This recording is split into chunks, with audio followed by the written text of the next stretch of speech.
Hi hello welcome to opinion matters channel. నేను mister B. Visakha ఉక్కు ఆంధ్రుల హక్కు.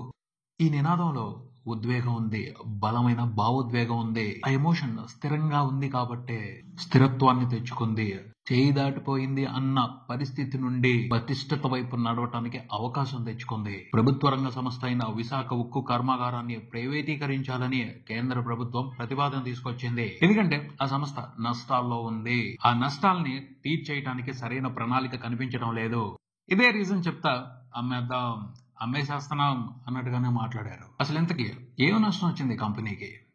అంటే లాభాలు తగ్గాయి, నష్టాలు పెరిగాయి, అప్పులు పెరిగాయి. ఎంత అప్పు ఉంది ఏంటి విశాఖ ఉక్కు కర్మాగారానికి అంటే 20,000 కోట్లు అని చెప్తున్నారు. అందులో 12,000 కోట్లు బ్యాంకులకు కట్టాల్సిన లోన్ అమౌంట్లు, బ్యాంకులకు కట్టాల్సిన అప్పులు, ఓ 7,000 కోట్ల వరకు విశాఖ ఉక్కు కర్మాగారంలో తయారు చేసే స్టీల్ ని కొనుక్కోవడం కోసం కస్టమర్స్ ఆల్రెడీ ఇచ్చిన అడ్వాన్స్.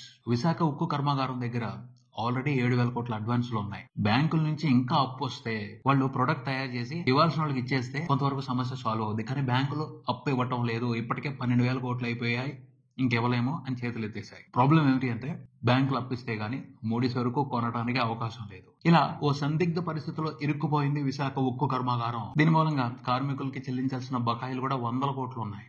ఇంకా ఇతరత్ర ఖర్చులు ఇవన్నీ కలిపి ఒక 1,000 కోట్ల వరకు ఉన్నాయి. మొత్తంగా కంపెనీ అప్పుల చిట్టా 20,000 కోట్లు ఉంది. ఈ అప్పులు తీర్చలేని పరిస్థితి ఉంది. వేరే మార్గం కనిపించట్లేదు. అందుకని అమ్మేద్దాం అన్న ఆలోచనకు వచ్చింది కేంద్ర ప్రభుత్వం. అమ్ముతామంటే కొనుక్కోవడానికి ప్రైవేట్ కంపెనీల వాళ్ళు రెడీగా ఉన్నారు. ఈజీగా చేతులు దులిపేసుకోవచ్చు. కానీ ఒక ప్రభుత్వ రంగ సంస్థ ప్రైవేటీకరించబడితే అందులో పనిచేసే కార్మికులు చాలా ప్రయోజనాలను కోల్పోతారు. ఉన్నవాళ్లే కాదు, కొత్తగా ఆ కంపెనీలో చేరాలనుకునే ఎంప్లాయీస్ కూడా అవకాశం లేకుండా పోద్ది. చాలా గవర్నమెంట్ ఉద్యోగాలు కోల్పోవాల్సి వస్తుంది రాష్ట్రం. అది ఆమోదయోగ్యం కాదు. అందుకనే పోరాటం చేయాల్సి వచ్చింది. విశాఖ ఉక్కు కర్మాగారంలో పనిచేస్తున్న కార్మికులు పోరాటం చేశారు. వారి సంకల్పానికి రాజకీయ పార్టీలు, రాజకీయ నాయకులు కూడా అండగా నిలబడ్డారు. నిలబడకపోతే ఊరుకునే పరిస్థితి కాదు. ఎందుకంటే విశాఖ ఉక్కు ఆంధ్రుల హక్కు. పవన్ కళ్యాణ్ ప్రత్యేకమైన శ్రద్ధ తీసుకుని కార్మికుల వైపు నిలబడ్డారు. ఎమ్మెల్యేగా గెలవలేదు, ఆయన పార్టీ అధికారంలో లేదు.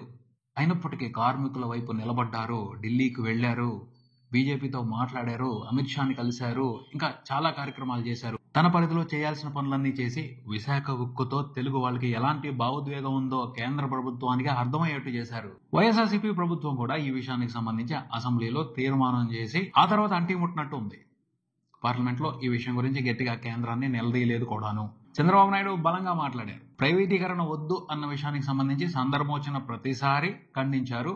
ప్రైవేటీకరించడం కరెక్ట్ కాదు అని మాట్లాడారు. కానీ ప్రైవేటీకరణకు సంబంధించి బీజేపీ ప్రభుత్వాన్ని మెత్తపరచడంలో, ప్యాకేజీని విడుదల చేయించడంలో పవన్ కళ్యాణ్ చొరవని, కార్యదీక్షతని ఖచ్చితంగా ప్రత్యేకంగా చూడాల్సిందే. కూటమిలో బీజేపీ కూడా భాగం అయ్యింది అంటే అందుకు కారణం పవన్ కళ్యాణే. కేంద్రంలో బీజేపీ ప్రభుత్వం స్థిరంగా ఉండాలి అంటే ఆంధ్రప్రదేశ్ లో కూటమి ప్రభుత్వం సపోర్ట్ చాలా అవసరం, అత్యంత అవసరం. ఇది ఒక రకంగా ఆంధ్రప్రదేశ్ అదృష్టం అని చెప్పొచ్చు. అందుకనే ఎప్పుడు చూడని విధంగా ఇప్పుడు సెంట్రల్ గవర్నమెంట్ ఆంధ్రప్రదేశ్ కి గ్రాంటుల వరాల జల్లు కురిపిస్తుంది. కూటమి ప్రభుత్వం ఏర్పడిన 8 నెలల్లోనే కేంద్ర ప్రభుత్వం నుండి ఆంధ్రప్రదేశ్ రాష్ట్రానికి 3 లక్షల కోట్లకు పైన రకరకాల ప్యాకేజీలు అందాయి. నిజంగా ఆ సహాయ సహకారాల గురించి ఆంధ్రప్రదేశ్ ప్రజలు సెంట్రల్ గవర్నమెంట్ కి కృతజ్ఞతలు తెలియజేయాలి. పోతే బీజేపీ సెంట్రల్ గవర్నమెంట్ ప్రభుత్వానికి వేరే పార్టీల సపోర్ట్ పెద్దగా అవసరం లేకపోయి ఉన్నట్టయితే ఇలా జరుగుండేది కాదు. కన్ఫామ్ గా ఇలాంటి వరాల జల్లు కురుసుండేది కాదు. ఎన్నో అడ్డంకులు వచ్చుండేవి, ఎన్నో అడ్డుపుల్లలు పడుండేవి. ఎంతో కొంత అదృష్టం ఆంధ్రప్రదేశ్ వైపు ఉండటం వల్లే కొంత కాకపోతే కొంతైనా మంచి జరుగుతుంది. ఆ మంచిలో భాగమే విశాఖ ఉక్కు కర్మాగారం ప్రైవేటీకరణకి ప్రస్తుతానికి బ్రేకులు పడి ప్రత్యేకమైన ప్యాకేజీ రిలీజ్ అవడానికి కారణం అని చెప్పొచ్చు. మంచి జరిగింది. పోతే ఇది ఏ ఒక్కరి ఘనతో కాదు, పరిస్థితులు కలిసి వచ్చాయి. పరిస్థితులు అనుకూలంగా ఉండటం మూలంగానే ఈ మంచి జరిగింది. అలా అనుకుంటే హ్యాపీ. కానీ అలా కాదు, కూడదు. ఎవరో ఒకరి పేరు చెప్పాలి అంటే క్రెడిట్ నెంబర్స్ వేద్దాం. ఫస్ట్ కార్మికులు, 2 పవన్ కళ్యాణ్, 3 చంద్రబాబు నాయుడు.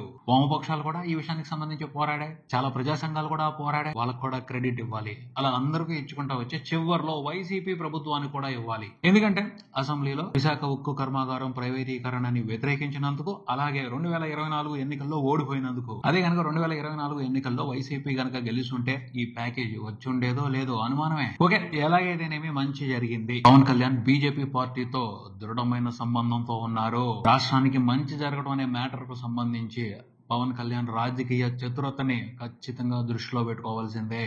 ఎందుకంటే విశాఖ ఉక్కు కర్మాగారం ప్రైవేటీకరణ జరగదు అన్న విషయం కూటమి ప్రభుత్వానికి గొప్ప మైలేజ్ తీసుకొస్తది అన్న విషయాన్ని బీజేపీ ప్రభుత్వానికి పవన్ కళ్యాణే వివరించి చెప్పుంటారు. పవన్ కళ్యాణ్ మూలంగానే బీజేపీ ప్రభుత్వం మెత్తబడి ప్యాకేజ్ ని రిలీజ్ చేసి ఉంటది అని చాలా మంది మాట్లాడుతున్నారు. చాలా మంది విశ్లేషకులే అభిప్రాయపడుతున్నారు. విశాఖ ఉక్కును ప్రైవేటీకరించకుండా కేంద్ర ప్రభుత్వం వెనక్కి తగ్గడం అనేది చాలా పెద్ద విజయం.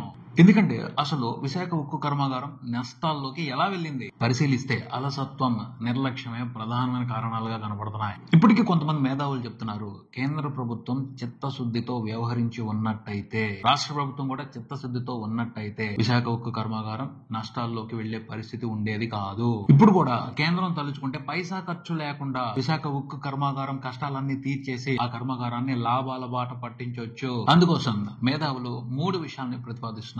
ఒకటి, విశాఖ ఉక్కు కర్మాగారానికి నష్టాలకి ప్రధానమైన కారణం ఐరన్ ఓర్.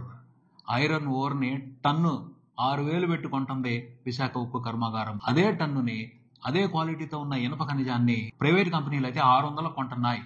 ఎందుకు ఈ తేడా అంటే ప్రైవేట్ కంపెనీలన్నీ కూడా సొంత ఐరన్ మైన్స్ ను పెట్టుకుంటున్నాయి. ఇనుప గనుల్ని ప్రభుత్వం నుంచి సబ్సిడీ మీద తీసుకుని దాని నుంచి ఇనుప ఖనిజాన్ని తవ్వుకుని స్టీల్ ని తయారు చేస్తున్నాయి. అలాంటి పరిస్థితి విశాఖ ఉక్కు కర్మాగారానికి లేదు. సొంత మైన్స్ లేవు. ప్రభుత్వం సబ్సిడీ మీద గానీ వేరే ఏ రకంగా గానీ ఇనుప గనుల్ని విశాఖ ఉక్కు కర్మాగారానికి కేటాయించడం లేదు. అందుకని మార్కెట్ రేట్ ప్రకారం చాలా ఎక్కువకి ఐరన్ ఓర్ ని కొనాల్సి వస్తుంది. ప్రైవేట్ కంపెనీలు 600కి కొంటున్న టన్ను ఐరన్ ఓర్ ని విశాఖ ఉక్కు కర్మాగారం 6,000కి కొంటుంది. అందుమూలంగానే ఎక్కువ నష్టం కలుగుతుంది కంపెనీకి. ముందు నుంచి ఉంది ఈ డిమాండ్. పవన్ కళ్యాణ్ కూడా డిమాండ్ చేశారు, విశాఖ ఉక్కు కర్మాగారానికి ఇనుప ఖనిజ గనుల్ని కేటాయించాలి, దాని మూలంగా కర్మాగారానికి సంబంధించిన నష్టాలు తగ్గుతాయి, త్వరగా లాభాలు వస్తాయని ఆయన కూడా డిమాండ్ చేశారు. ప్రైవేట్ సంస్థలకి చాలా ఈజీగా అలాట్ చేస్తున్న ఇనుప ఖనిజ గనుల్ని ఒక ప్రభుత్వ రంగ సంస్థకి ఎందుకు ఇవ్వలేకపోతున్నారు అంటే ప్రభుత్వానికి చిత్తశుద్ధి లేకపోవటమే అన్నది చాలా స్పష్టంగా కనపడుతున్న కారణం. పైగా విశాఖ ఉక్కుకి అంటే ఆ కర్మాగారంలో తయారైన స్టీల్ కి విపరీతమైన డిమాండ్ ఉంది. ఎక్సలెంట్ క్వాలిటీతో ప్రొడక్ట్ ఉంటది అని మార్కెట్ లో మంచి పేరుంది. మిగతా ప్రైవేట్ కంపెనీలు స్టీల్ ని టన్ను 50,000కి అమ్ముతుంటే విశాఖ ఉక్కు స్టీల్ టన్ను 54,000. అంత తేడా ఉంది. అయినప్పటికీ ముందే అడ్వాన్సులు ఇచ్చారు ప్రోడక్ట్ కోసం 7,000 కోట్ల వరకు. అంత డిమాండ్ ఉంది, క్వాలిటీ మీద అంత నమ్మకం ఉంది మార్కెట్ కి. అలాంటి కంపెనీని నష్టాల్లోకి తీసుకువెళ్ళడం మాత్రం దారుణమైన విషయం. అంత మంచి కంపెనీకి, అలాంటి ఎక్సలెంట్ క్వాలిటీ తయారు చేస్తున్న కంపెనీకి సరైన ప్రోత్సాహకాలు ఇవ్వకపోవడం అనేది కేంద్ర ప్రభుత్వం తప్పే. అవైనా చాలా మందికి రుణమాఫీలు చేసి పారేస్తుంది సెంట్రల్ గవర్నమెంట్.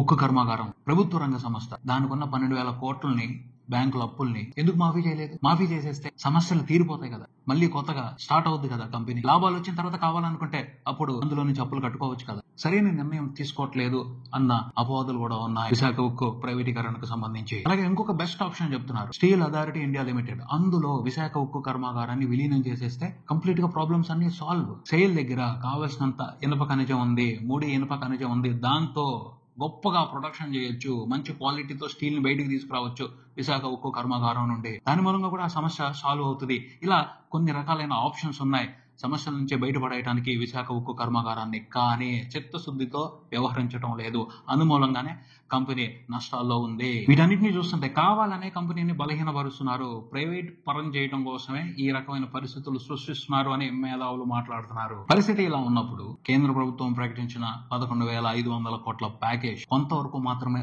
ఉపశమనం కలిగిస్తుంది విశాఖ ఉక్కు కర్మాగారానికి. ఆ కంపెనీకి ఉన్న సమస్యకి పూర్తి పరిష్కారం అయితే ఆ ప్యాకేజీ కాదు అనే మాట్లాడుతున్నారు. ముడి ఇనుప ఖనిజాన్ని తక్కువ రేటుకి విశాఖ ఉక్కు కర్మాగారానికి అందేట్టు చేయకపోతే పరిస్థితి ఇలాగే కొనసాగుద్ది. ఇవాళ ప్యాకేజ్ ఇచ్చారు, 2-3 సంవత్సరాల తర్వాత ప్యాకేజ్ వల్ల కూడా ఉపయోగం లేదు, ఇంకా నష్టాల్లోనే ఉంది, చేసేదేమీ లేదు, మళ్ళీ ప్రైవేటీకరణ అన్న నినాదాన్ని బయటికి తీసుకొస్తే అప్పుడేంటి పరిస్థితి అన్న అనుమానాలు కొంతమంది వ్యక్తం చేస్తున్నారు. అందుకు అవకాశం ఉంది. పోతే ఈ అనుమానాలకి ఒక అల్టిమేట్ సమాధానం ఉందని అనిపిస్తుంది. అదేమిటి అంటే పవన్ కళ్యాణ్. విశాఖ స్టీల్ ప్లాంట్ ప్రైవేటీకరణ తథ్యం అన్న సిచ్యువేషన్ నుండి ఇప్పటికి బ్రేకులు పడే పరిస్థితి వచ్చింది అంటే అందుకు ప్రధానమైన కారణం పవన్ కళ్యాణ్ కృషి కూడా ఉంది. పవన్ కళ్యాణ్ అనే పవర్ స్థిరంగా స్థిమితంగా అడ్డు నిలబడితే విశాఖ ఉక్కు కర్మాగారం ప్రైవేటీకరించబడడం అనేది జరగని పని. మెల్లగా ఆ మ్యాటర్ మరుగున పడిపోవచ్చు, కంప్లీట్ గా మటుమాయం అయిపోవచ్చు. కంపెనీ లాభాల బాట పడితే అదే జరుగుద్ది. ఇక్కడ ఒక విషయాన్ని అబ్జర్వ్ చేయాలి. పవన్ కళ్యాణ్ నిన్నటి వరకు రాజకీయాలని నేర్చుకున్నాడు, నేడు రాజకీయం చేస్తున్నాడు, రేపు రాజకీయాలని శాసించే అవకాశం వస్తది, జరిగే అవకాశం ఉంది. ఎందుకంటే ఆయన వ్యూహాలు అలానే ఉన్నాయి, ఆయన వ్యవహరిస్తున్న విధానాలు అలాగే ఉన్నాయి. పర్ఫెక్ట్ వ్యూహాత్మకంగా పర్ఫెక్ట్ గా రాజకీయం చేసుకుంటా వెళ్తున్నారు. ఇది నేనంటున్న మాటలు కాదు, మేధావులు అంటున్న మాటలు, ఆయన్ని నిశితంగా అబ్జర్వ్ చేస్తున్న విశ్లేషకులు చెప్తున్న మాటలు. ఆ మాటల్ని అర్థం చేసుకున్న దాన్ని బట్టి నేను మాట్లాడుతున్న మాటలు ఇవి. ఇప్పటికీ పవన్ కళ్యాణ్ ఆంధ్రప్రదేశ్ రాజకీయాలని ఇన్ఫ్లుయెన్స్ చేస్తున్నారు, రేపు శాసించే స్థాయికి వెళ్ళొచ్చు. అప్పుడు స్టీల్ ప్లాంట్ ని ప్రైవేటీకరించకుండా ఆపటం ఆయనకి చాలా సులువైన పని. ఇదేదో అత్యుత్సాహంతో చెప్తుంది కాదు. కొంతమంది విశ్లేషకులు పవన్ కళ్యాణ్ కి ఇస్తున్న ఎలివేషన్ ని బట్టి అర్థం చేసుకున్న తర్వాత నాకు అనిపిస్తున్న ఫీలింగ్ ఇది. నిజంగానే అబ్జర్వ్ చేసి చూస్తే 2024 ఎన్నికలకు ముందు ఎంత వ్యూహాత్మకంగా వ్యవహరించారో కూటమిని ఏర్పాటు చేయడానికి పవన్ కళ్యాణ్, ఎలక్షన్స్ తర్వాత ప్రభుత్వంలో భాగం అయిన తర్వాత ఎంత వ్యూహాత్మకంగా వ్యవహరిస్తున్నారు పరిపాలనకు సంబంధించి. రేటింగులు చూస్తే పవన్ కళ్యాణ్ ఇమేజ్ నెక్స్ట్ లెవెల్లో ఉందని తెలుస్తుంది. పొలిటికల్ ఇమేజ్ ప్రజల్లో భారీగా పెరిగిందని తెలుస్తుంది. ఇది కూడా నేను చెప్తుంది కాదు, కొంతమంది అంచనా వేసి లెక్కలు గట్టి చెప్తున్నారు, పెద్దోళ్ళు చెప్తున్నారు, విశ్లేషకులు చెప్తున్నారు, నేషనల్ మీడియా చెప్తుంది. స్ట్రాటజీ ప్రకారం దూసుకెళ్లిపోతున్నారు పవన్ కళ్యాణ్. ప్రతి విషయానికి సంబంధించి ఆయన స్ట్రైక్ రేట్ 100% ఉంటుంది. ప్రతి విషయంలోనూ సక్సెస్ అవుతున్నారు, వెనక్కి తగ్గట్లేదు. ఇదే ఊపుతో ముందుకు వెళ్తే రాబోయే రోజుల్లో ఖచ్చితంగా ఆంధ్రప్రదేశ్ రాజకీయాలని శాసించే స్థాయికి పవన్ కళ్యాణ్ వస్తారు. ఈ విషయానికి సంబంధించి అంచనాలు పెట్టుకోవడం కాదు, నమ్మాలి, నమ్మే పరిస్థితులే కనపడుతున్నాయి. అలాంటి పరిస్థితి ఉన్నప్పుడు విశాఖ ఉక్కు ప్రైవేటీకరణకు సంబంధించి బాధపడాల్సిన అవసరమే లేదు. ఆయన ఉన్నారు, ఆయన చూసుకుంటారు అన్న భరోసాతో ధైర్యంగా ఉండొచ్చు. ఇప్పుడు ప్యాకేజీతో ఉపశమనం వచ్చింది, రేపు ఆయన సరైన స్థితిలో ఉంటే ప్రైవేటీకరణ అన్న మాట మాయమైపోద్ది. దాని గురించి ఎవరో పట్టించుకోరు. అవకాశం ఉంది. పవన్ కళ్యాణ్ కూడా ఖచ్చితంగా ఇప్పుడు ప్యాకేజీ తెప్పించారు, రేపొద్దున ప్రైవేటీకరణే లేకుండా చేయడానికి ఆయన ఏదో ఒక వ్యూహంతో ఉండి ఉంటారని కూడా కొంతమంది అభిప్రాయపడుతున్నారు. అలాంటివి ఉంటే ఇంకెందుకు బాధపడాలి, ఇంకెందుకు భయపడాలి? విశాఖ ఉక్కు ఆంధ్రుల హక్కు. ఈ భావోద్వేగం ఎప్పటికీ శాశ్వతం. అది నాకు అనిపిస్తున్న అభిప్రాయం. మీ అభిప్రాయం ఏంటి ఈ విషయానికి సంబంధించి కింద కామెంట్స్ లో తెలియజేయండి. వివేకవంతమైన సమాజం కోసం అభిప్రాయం ముఖ్యం. Opinion matters. ఇదే ఇక్కడికి మరో వీడియోతో మళ్ళీ కలుద్దాం. ఈ వీడియో మీకు నచ్చితే లైక్ చేయండి, మీ ఫ్రెండ్స్ తో షేర్ చేసుకోండి, మీ అభిప్రాయాన్ని కామెంట్ చేయండి, ఈ ఛానల్ ని సబ్స్క్రైబ్ చేయండి. నేను మిస్టర్ బి.